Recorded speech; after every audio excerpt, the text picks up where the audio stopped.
Hello everyone, and welcome to my Days of Our Lives official. I hope everyone is having a wonderful day. Before we begin, please hit the subscribe button and give this video a thumbs up. According to Monday, February 10th spoilers for Days of Our Lives, Kristen DiMera's mother will provide an explanation while Brady Black and Steve Johnson begin their search for Ava Vitale. There will still be some surprises because Rafe Hernandez will also be moving. Jada Hunter will storm into the tunnels at the DiMera home and almost catch EJ DiMera holding Rafe captive. EJ won't like how near Jada got to the truth, but he will be able to prevent her from seeing Rafe chained up in the hidden room. EJ will find himself on a different quest after Jada lashes out at him and promises to show that he fabricated evidence against her. According to Day's teasers, EJ will reportedly use a needle to stab Rafe, rendering him comatose from the medicine he has been administered. EJ will then look for a better place for Rafe to hide, and he will choose the old Blake house. Ava was discovered there by Kristen, of course, but she hasn't yet untied her. Since Kristen's mother, Rachel Blake, also known as the Woman in White, just shown up in the living room, that will be an issue for Ava. When Kristen sees her beloved mother again, she will be filled with emotion and wonder how this is ever possible. Kristen will be under pressure to leave Ava in jail as she receives an explanation for how her mother survived her presumed death.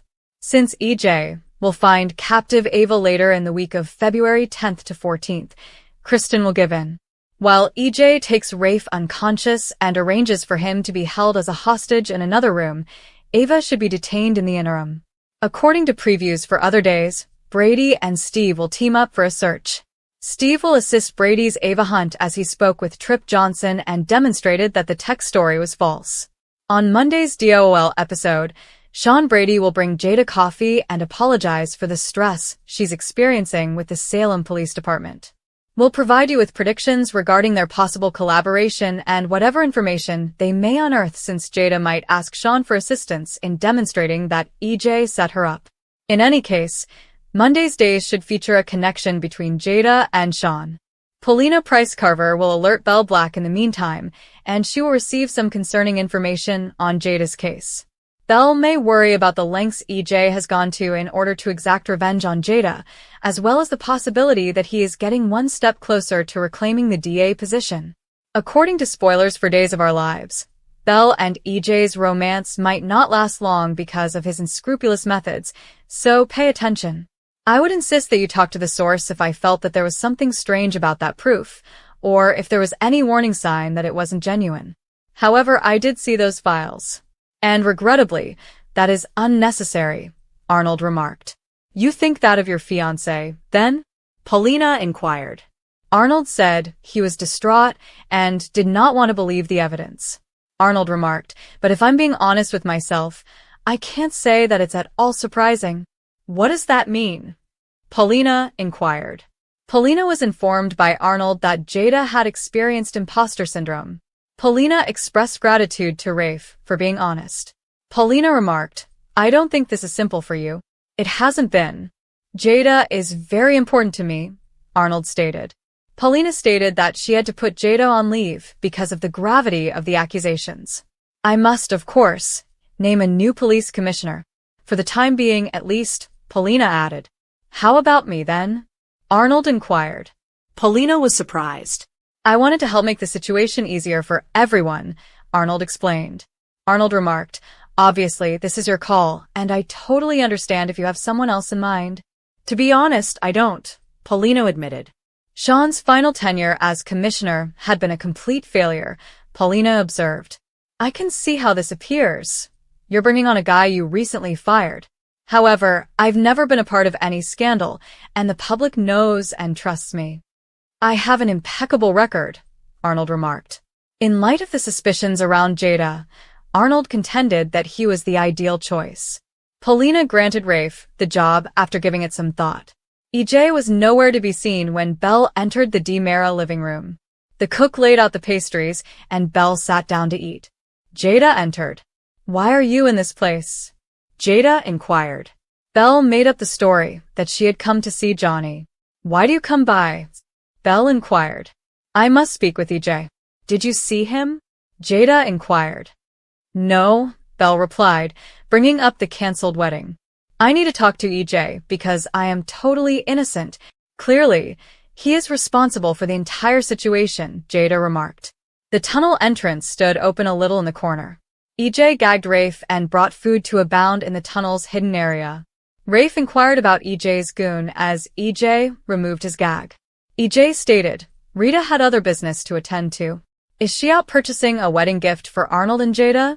Rafe remarked mockingly. As planned, EJ told Rafe that the wedding had been called off. What were you up to?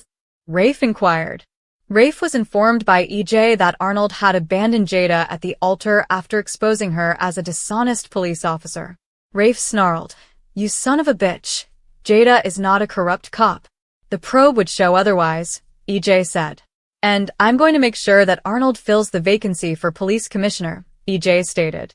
Rafe laughed that Arnold was capable of doing the work. Rafe whispered, Your scum really? EJ remarked, Who I am, Hernandez, is one huge step to getting exactly what I wanted. While Rachel spoke with her therapist, Brady sat in the hospital's waiting room. Steve approached. I'm very happy to hear that you located little Rachel. Is she all right? Steve inquired. Rachel was there for a therapy session, but Brady attested to her good health. Brady remarked, It turns out that part of her grand plan was to flee in the hopes of reuniting her parents. Brady said that he and Kristen could see Rachel needed counseling. Brady thanked Steve for assisting Ava with her texting. You mean that it was Rachel's? Steve inquired. Indeed. She believed that Ava was a barrier of some sort. And as it happens, she is no longer, Brady remarked. Steve asked Brady what he meant, confused. Ava ended our relationship. Brady remarked, She actually just left for Hong Kong to see Tripp. Tripp hadn't indicated that Ava was in town, Steve pointed out. Steve called Tripp when Brady pointed out that Ava had not returned his calls. Tripp was asked to put Ava on the phone by Steve. Is she not present? Asked Steve. Brady's gaze widened. A gagged Ava fought her way out of the wheelchair at the Blake house. Ava yelled Kristen's name through the gag after she called out from the corridor. The woman exclaimed, Oh my God, as Kristen emerged in the doorway. Exactly what I had imagined. After removing the gag from Ava's mouth, Kristen began untying the ropes. Ava inquired, How did you find me? Kristen paused and retreated a step. I discovered your phone and my scrapbook about Armid in Rachel's backpack. I simply connected the dots. What I don't understand, though, is how you got here. Kristen inquired. Rachel told me she needed assistance over the phone. I got this address from her. I contacted Brady right away. Ava said, I left him a message.